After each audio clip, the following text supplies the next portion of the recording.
McCarl, I drive the car number 24. I'm a 7-time Knoxville track champion. I don't think any one of my track championships came easy.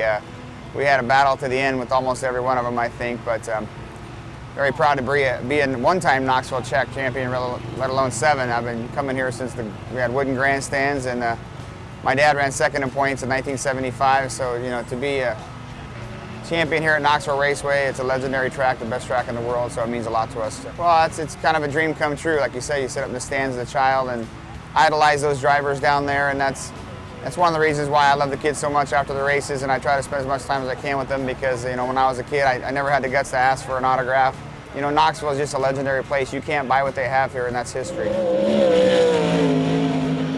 I'm addicted to this, probably like my dad was, and like a lot of the fans out there are, and a lot of the car owners. There's probably a lot smarter ways to try to make a living. I'm sure I could do a lot better selling cars at Carl Chevrolet, but it's my passion. It's what we've been around, and I'm certainly addicted to it. Just a lot of work, but it's a full-time job for all of us, and Lori's full-time job, and promoting Oskaloosa in the Front Row and Ultimate Challenge, adds another dimension that really never hardly stops for us most of the year. But again, it's our passion. I did that race for fun because I've always wanted to be a promoter, even when I was a little boy, and we try to make it as fun as we can for everybody out there, and we're always trying to come up with something different and something new and make it exciting for the fans and the drivers and the owners, everybody else involved. We're just racers. It's just what we do, I guess. I see people with boats, and I see people going on vacation on Facebook and things like that, and I'm a little envious at times, but we've been to a lot of great places, and Australia quite a few times, New Zealand, all around the world, and up to now it's been a pretty good deal, I guess, looking back, but it's definitely tougher than people think.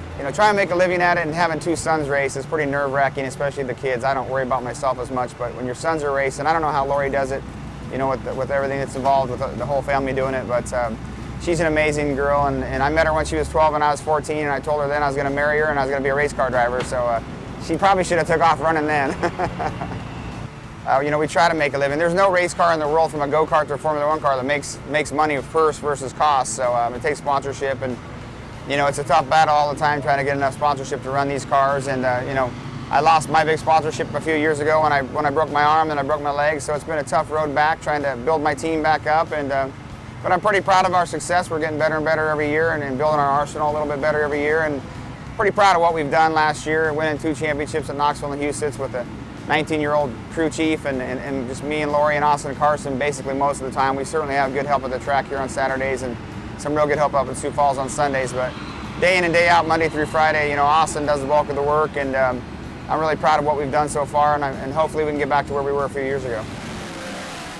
Yeah, I said at the banquet last year, I think no matter what, when my career's over, I'll look back on last year as my favorite championship because of that. The first one was certainly great, but last year I think Austin single-handedly won the championship for us. We didn't fall off hardly any races, and he was a kid trying to race himself on Sundays up at Houston. The day I win and I'm not happy, that's probably the day I'm going to quit, but that's the other side of me, is I wear my heart on my sleeve. I'm very, very passionate about this, and I don't take any wins for granted, and especially here at Knoxville Raceway, it's a very difficult place to win a lot of races, and when I win, I'm happy, and Johnny Gibson, unfortunately for him, was on the receiving end of one of my kisses down at Volusia when we won the Outlaw Show this spring, but I'm happy when I win, so I never know when it's going to be the last one, so I'm enjoying it as much as I can, and like I said, even those years that we were winning 20-some features a year, I enjoyed every single one of them, and I'd love to do it again.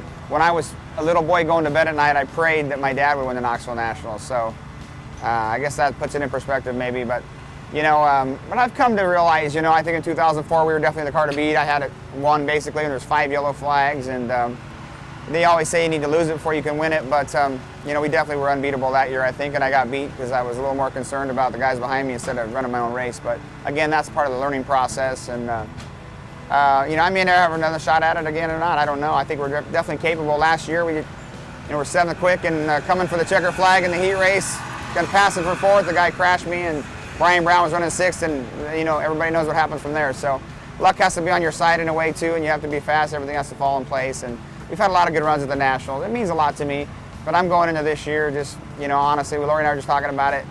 I'm just going to do my best, and hopefully we can get up front there. And if we get up front, I've got the experience, and I know my way around this racetrack. I know we can put it on the podium, and hopefully Schatz has bad luck and somebody else can win it. we can get them to see how incredibly fast these things are, because to be honest with you, I catch myself looking at them in places like Huset's or these smaller tracks, and I look at them and go, these guys are crazy. I'm not that crazy. These guys who drive these things are nuts. Sprint cars are pretty crazy, and it's pretty amazing they're as safe as they are, and I hope they keep making them safer. But to me, we got to get the folks out here and see it in person. Once they do, they'll get hooked on it, hopefully like we are, because it's an amazing sport, and it's pretty fun to watch. Even the guy out front, if you sit up in the suite, the guy out front is kicking everybody's butt. Actually, if you watch him, he isn't going down the straightaway very straight, and he's doing a lot of crazy stuff. So they're just an amazing beast. 900 horsepower in the 410s. That's pretty wild.